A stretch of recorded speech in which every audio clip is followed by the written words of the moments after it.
L'Égypte sous Cléopâtre est l'un des pays les plus prospères de la Méditerranée, grâce à la fertilité du Nil, au commerce des céréales, aux métaux précieux, aux papyrus et aux épices. Quand elle arrive au pouvoir en 52 avant notre ère, Cléopâtre hérite d'un royaume économiquement stratégique mais en difficulté, affaibli notamment par les dettes contractées auprès de Rome. Et elle doit manœuvrer habilement pour garder son trône et restaurer la prospérité. Cléopâtre utilise l'argent pour affirmer sa grandeur. Elle offre d'importants cadeaux et d'importants financements à Jules César et à Marc-Antoine pour gagner leur soutien politique et militaire. Pour elle, l'argent n'est pas un but, mais un levier de pouvoir. Elle gérait l'économie comme une stratège, avec des réformes fiscales, des négociations directes et d'égal à égal avec les puissants, et un usage spectaculaire du luxe. Elle a aussi fait frapper des monnaies à son effigie pour diffuser son image et affirmer sa légitimité.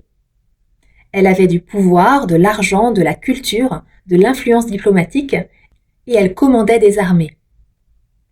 Pour une femme à cette époque, et même dans l'histoire en général, c'était trop. Elle dérangeait. Alors pour l'affaiblir, Rome a raconté qu'elle avait ensorcelé les hommes, au lieu de reconnaître sa maîtrise du pouvoir et de l'argent, et elle est devenue la séductrice, la manipulatrice, la dangereuse étrangère. Cléopâtre a été accusée d'avoir couché avec ses esclaves, d'avoir ensorcelé César et Marc-Antoine et d'avoir détruit des empires avec ses charmes. Elle a même été qualifiée de reine prostituée.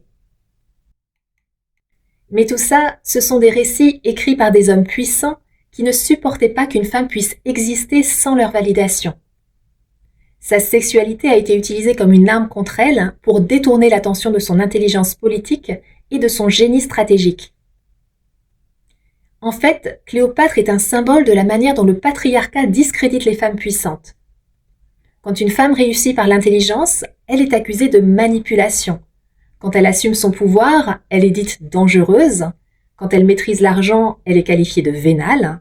Et quand elle est libre dans sa sexualité, elle est traitée de débauchée, de tentatrice, voire de nymphomane. Et Cléopâtre était bien plus qu'une séductrice. C'était une chef d'État complète, stratège, polyglotte, économiste, diplomate. C'était une femme forte, indépendante, qui a su s'imposer pendant 22 ans dans un monde dominé par les hommes et qui a préféré mourir plutôt que de se rendre. Et plus de 2000 ans après sa mort, elle est l'une des femmes les plus connues au monde. Elle est une légende, un mythe, une icône féministe, une source d'inspiration dans les luttes émancipatrices africaines-américaines et la fierté d'un passé prestigieux en Égypte.